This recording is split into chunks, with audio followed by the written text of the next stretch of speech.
Out in the Mediterranean Sea, 60 miles south of Marseille, a group of Italian fishermen play cards on their boat, enjoying themselves despite the heavy downpour late at night. One of the men, drunk, steps out to throw something overboard but spots a strange figure floating toward the boat. With the help of the others, they drag the body aboard. It's a man, unconscious but somehow alive. The leader, Giancarlo, begins tending to him privately, removing bullets from his body. He also pulls out a small device lodged in the man's hip. On closer inspection, it emits a red light and displays the details of a bank in Switzerland. Now that's strange. Suddenly, the man wakes and attacks Giancarlo, disoriented and confused. Giancarlo does his best to calm him down, insisting he means no harm. The man is unstable and clearly has no memory, not even of his own name. He passes out again before Giancarlo can ask more questions. At the CIA headquarters in Langley, Virginia, Agent Zorn reports back to his superior Conklin, confirming a failed mission. Back on the boat, the man has recovered somewhat and begins helping with fishing and daily chores. 2 weeks pass, but he still can't remember who he is. He can speak multiple languages, read and write fluently, and do complex tasks, but has no clue what to search for. Eventually, they reach land. Giancarlo gives him money and encourages him to go to Switzerland. He boards a bus, still blank about his identity. That night, he sleeps on a park bench, but is approached by 2 officers who ask for his ID, telling him the park is closed. Zeigen Sie mir Ihren Ausweis. To his surprise, he responds in fluent German.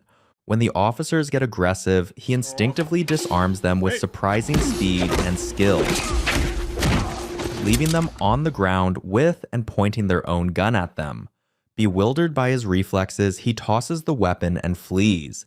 Elsewhere, a group of high-ranking government officials listens to a recording of Wombosi, a political figure claiming that the agency attempted to assassinate him. He threatens to expose them in a book detailing their operations in Africa unless they return him to power within 6 months. After the meeting, Ward Abbott privately questions Conklin about the failed attempt.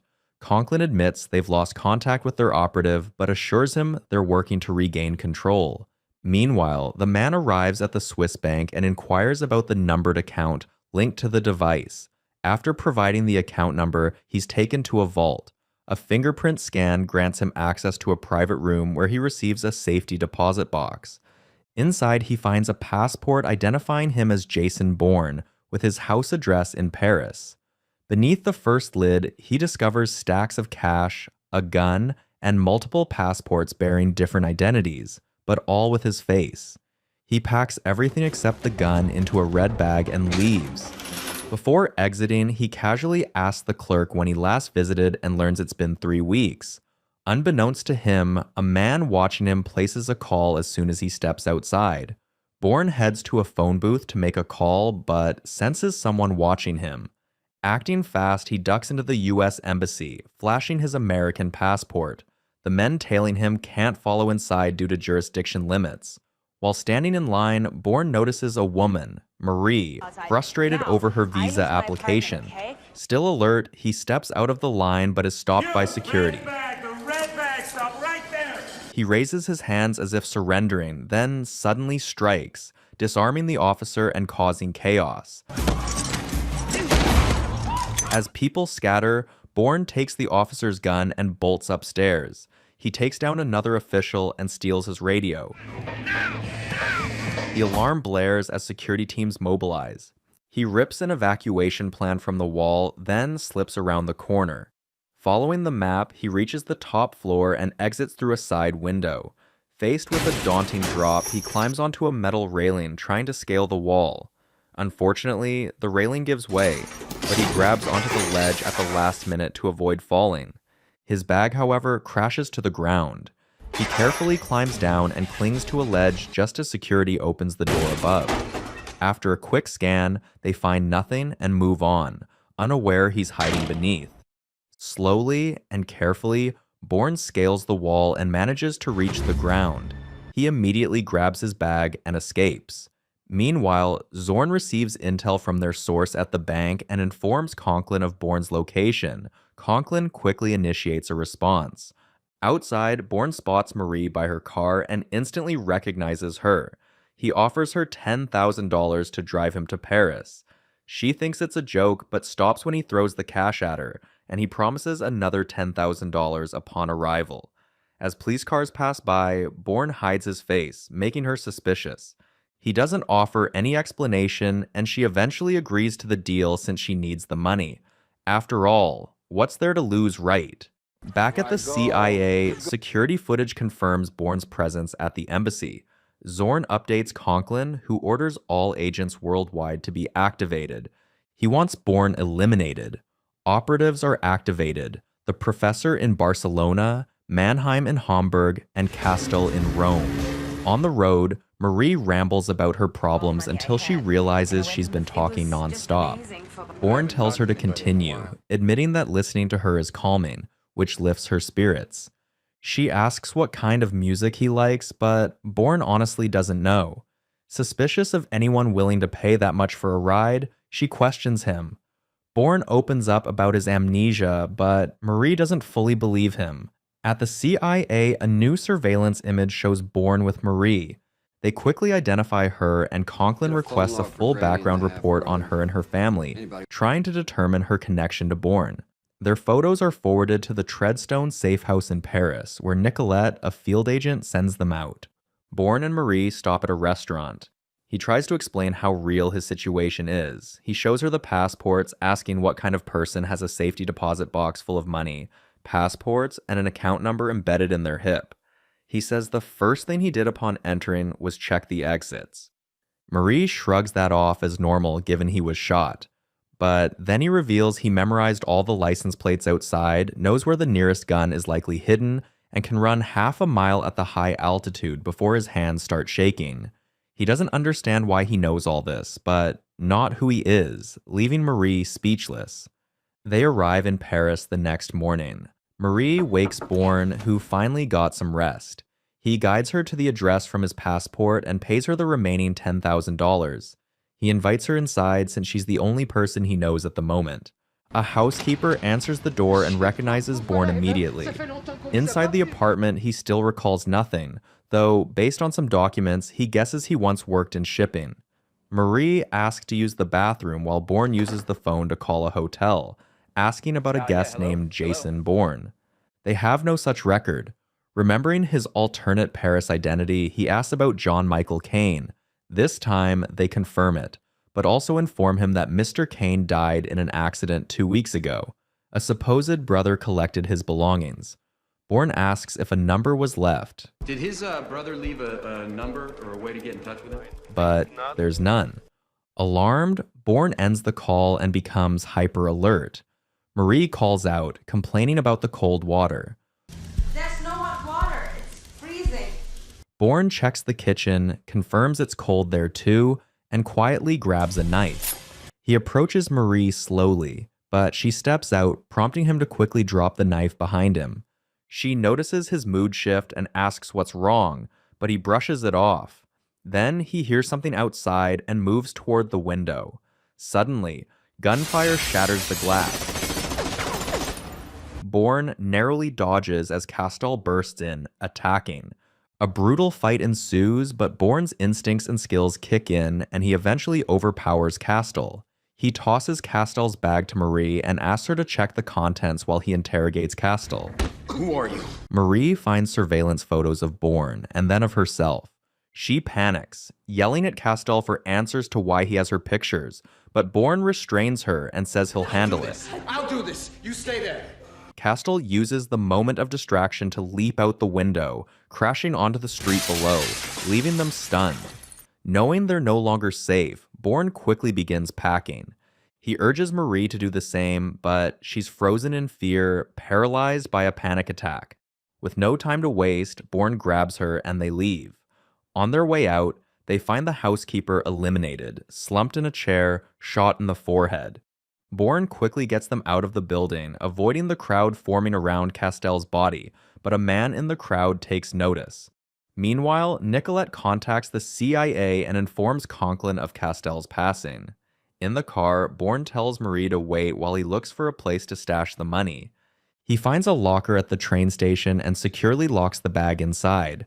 When he returns, Marie is gone, which alarms him. He eventually finds her and scolds her for not listening. She explains she just went to get a drink and didn't think he would come back. Bourne tells her to take his passport and go to the police before things get worse, but she refuses. He insists it's the right thing to do for her while he figures things out. But Marie doesn't want to go alone. Safe? Frustrated, Bourne admits yesterday. he doesn't even know what he would tell the police. The people after him know him, but he doesn't even know who he's supposed to be hiding from. He needs answers. Marie encourages him to find them, choosing to stay by his side. Looking at a map, Bourne spots police approaching. He gives Marie one last chance to leave, but she buckles her seatbelt instead. As the police near, he speeds off. They pursue, leading to a tense and extended car chase. After some clever maneuvering, Bourne eventually loses them and parks in a hidden alley. He tells Marie not to return to the car again, as he'll wipe it clean to remove fingerprints. He tells her to get a scarf for disguise, adding that she'll use it till he gets dye for her hair. Then he heads out to find a place for them to rest. At a mortuary, Wombosi examines the body of Michael Caine and immediately realizes it's not him. The body has no gunshot wounds. It's not him. Later, Nicolette calls Conklin to report that Wombosi didn't accept the body, leaving Conklin uncertain about his next move. Eventually, Bourne and Marie find a hotel. He helps her dye her hair black and cuts it short. Things turn heated between them when Marie leans in for a kiss, and they begin making out, unable to deny their attraction for each other. The next morning, Marie wakes to find Bourne watching her. He tells her he's already wiped down everything for Prince. He wants to visit the hotel where he supposedly stayed as Caine to retrieve billing records. Though it's complicated now that Caine is not alive. Meanwhile, Wombosi is assassinated at his home by a sniper, the Professor. Clearly, Conklin's doing. Outside the Regina Hotel, Bourne and Marie do a reference check, and she goes over their plan. She heads into the hotel, doing exactly as Conklin instructed, but a receptionist can't seem to take his eyes off her. Outside in a phone booth, Bourne calls her as planned, but grows tense when the phone rings unanswered. To his surprise, she taps on the glass a moment later, having already gotten the records. She tells him the receptionist believed her story of being Mr. Caine's assistant and handed the records over when she asked. Bourne is impressed, and Marie can't help but laugh.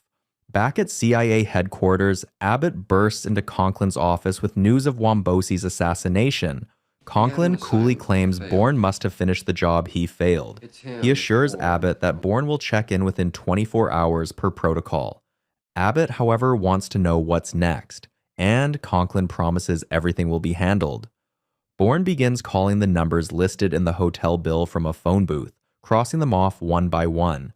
Meanwhile, the police locate Marie's abandoned car, but after 3 hours, they still haven't pulled a single fingerprint. Zorn reports this to Conklin, and the professor receives an assignment shortly after. After hours of calls, Bourne finally gets a lead with Samuel Rollins from Alliance Security in Paris. The next morning, he visits the office, where a woman instantly recognizes him as Caine and leads him to the director. They discuss a vessel previously mentioned, and Bourne collects several files. Outside, he confirms to Marie that he is indeed Michael Caine, yet also Jason Bourne. Marie tells him she's found Caine's body in a morgue, wondering whose body is there if he's Caine. They head to the morgue, and Bourne bribes an employee for access. But when they open the compartment, it's empty. The mortician comes in and explains that the body was taken the previous night. When Bourne presses for more information, the mortician gets irritated, insisting on protocol. Bourne heads to the office to sign the visitor's log, but tears out the page before leaving. Outside, Marie asks what he's really after. Bourne explains that Wombosi went to the morgue looking for Caine's body. Since Wombosi's name is also in the Alliance security files, Bourne suspects he should know something. They arrive at Wombosi's house only to find people gathered mourning his demise. Afterwards, Marie tries to read a newspaper article about Wombosi, but struggles with the French. Bourne tells her the article says Wombosi reported to the police 3 weeks ago that a man tried to assassinate him aboard his yacht. He claimed to have chased the man off and shot him twice in the back. In other words, Bourne is the assassin, leaving Marie speechless. As they near their hotel, Bourne spots several police cars outside and immediately tells the taxi driver to stop. He gets out with Marie and begins walking in the opposite direction, warning her that their cover is blown. Marie doesn't understand how he knows, so Bourne breaks the window of a police car and shows her a bulletin with their photos on it. Overwhelmed, Marie walks away, saying she wants nothing to do with him anymore. Bourne stops her, insisting she can't stay back and that they stick together. If they separate, they could both be eliminated. He promises to drive her wherever she wants before disappearing from her life for good. At the agency, Conklin is furious with the clueless Paris police and tries to predict Bourne and Marie's next move. Abbott, frustrated that Bourne still hasn't reported in, reminds Conklin he has to face the committee, but Conklin insists Bourne is the real problem. If he isn't neutralized, they'll both go down. He orders a full background investigation into Marie's residency. After combing through her history, they trace all the places she's lived in the last 6 years. Conklin tells the team to monitor all those locations for any signs of activity. Meanwhile, Bourne drives Marie to her stepbrother Eamon's house. She searches under a flower pot for the spare key, but Bourne simply breaks in. When he notices Christmas lights on, he urges her to leave, but Eamon pulls into the driveway just then. Marie tries to explain the situation to Eamon, saying she didn't know he would be home and thought it would be okay to stay for a day. Eamon eventually agrees and starts preparing dinner while Marie helps. Outside, Bourne watches over Eamon's kids playing in the yard. Just like every big brother, Eamon quietly asks Marie what Bourne does. She tells him he's in shipping. He wonders if Bourne is good for her and whether she's happy, and she admits she is. After dinner, Eamon gives them a blanket. Bourne chooses to sleep on the floor while Marie takes the bed. At the CIA, intel comes in that Marie lived at the house in 1997, and the closest town is Rayon. Conklin updates Abbott, confident that the house is their best lead since Bourne and Marie can't leave the country. That night, Nicolette meets with the professor and hands him an assignment. Back at Eamon's, Marie wakes up in the middle of the night and finds Bourne gone. Worried, she goes to look for him and finds him staring at the children. He tells her softly that he doesn't want to know who he is anymore. He doesn't care what he's done, he just wants to forget everything. He asks her to run away with him and disappear. He has the money, they could make it work. But Marie isn't sure if she can do that. The next morning, they prepare to leave as promised. Just then, the children come in saying their dog has gone missing. Eamon agrees to help search, but Bourne is immediately on alert. He asks if the dog ever runs off, and when Eamon says no, Bourne tells him to take his family to the basement immediately. Eamon is confused and assumes Marie has caused trouble, but Bourne corrects his impression, insisting they're all in danger. He urges Eamon again to take the children downstairs. Seeing Bourne's seriousness, Eamon complies. Meanwhile, Marie finds that the phone lines are dead. Bourne searches the house and finds a shotgun. Marie becomes increasingly frustrated, regretting that they came at all. She's scared for the children, but Bourne reassures her they won't be harmed.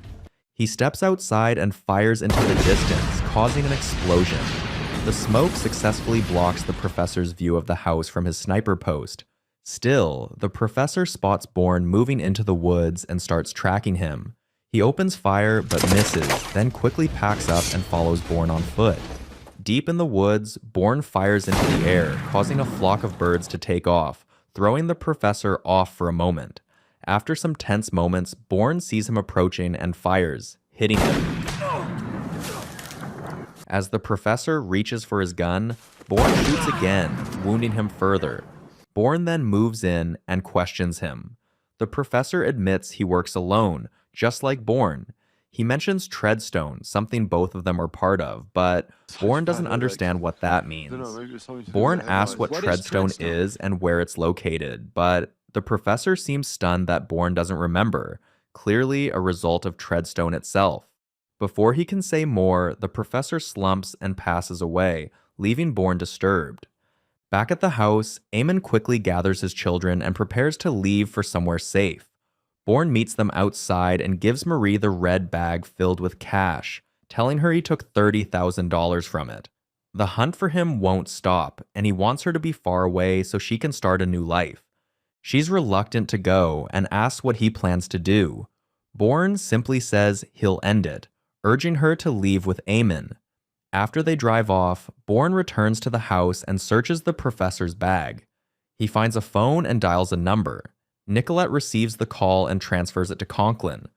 Zorn, following protocol, asks for the code. Abbott listens in on speaker, but none of them expect to hear Bourne's voice. He tells them the man they sent is gone and demands to know who they are. Conklin tries to defuse the situation, urging Bourne to come in so they can resolve things, warning that the hunt will never stop otherwise. He asks Bourne to talk to Marie, but Bourne lies that she's not alive. He claims she was slowing him down.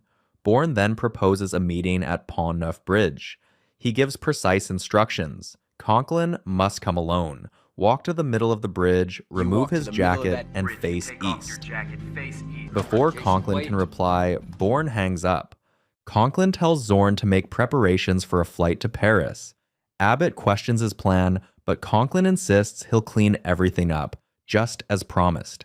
Upon arrival, Conklin clearly doesn't come alone. He's wired with a radio, and his agents report their positions as he walks to the designated point.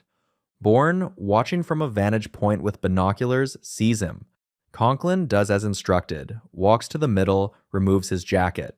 Seconds later, he receives a call from Bourne, and all the agents are alert at their positions. Smart as usual, Bourne is already onto this, and he tells Conklin he's already gone since he broke the rules by bringing backup before ending the call.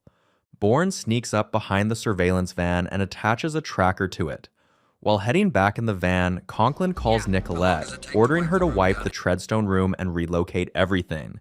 Meanwhile, Mannheim receives a call. Bourne follows the tracker to Treadstone.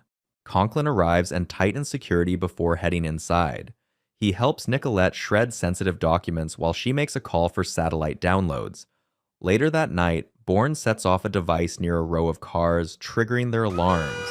The noise distracts the guards, allowing him to scale the wall and enter the building unnoticed. Once the alarm shut off, the system inside begins to glitch. The lights cut out, phones go dead. Nicolette is confused, but Conklin knows Bourne is coming. He grabs a gun and begins moving cautiously through the dark. Suddenly, Bourne ambushes him from behind and forces him to drop the weapon. Conklin obeys, trying to reason with him, but Bourne pushes him and demands answers. He wants to know if Conklin is Treadstone. Conklin angrily swats the gun aside and yells that Bourne has lost his mind. Bourne insists on knowing who he is. Conklin bluntly tells him that he's U.S. government property, a malfunctioning $30 million weapon. Bourne asks why he was targeted for assassination, but Conklin flips the question, asking what happened in Marseille. From what he's put together, Bourne realizes Conklin sent him to eliminate Wombusi, but Conklin says he could have done that at any time. The plan was to make Wombosi's demise look like it came from inside his own entourage. Bourne was sent to be invincible because he doesn't exist. Conklin asks about what happened in Marseille again, but Bourne doesn't remember. I don't remember. Conklin isn't accepting this, telling him he failed, and would explain why. He yells that Bourne brought John Michael Caine to life, put together a meeting with Wombosi, found the security company, broke into the office, and even picked the yacht as a strike point. This instantly strikes a memory in Bourne, and Conklin continues telling him everything he did to plan the mission. He remembers infiltrating the yacht, pointing a gun at Wombosi, ready to carry out the hit. But Wombosi was holding a child, and the sight of another child nearby stopped Bourne cold. He couldn't pull the trigger. Instead, he lowered the gun and turned to leave. But Wombosi chased and shot him twice in the back. Bourne fell into the sea, and that's how he was found unconscious by the fishermen. Conklin realizes Bourne has regained his memory, but Bourne tells him he no longer wants to live that life.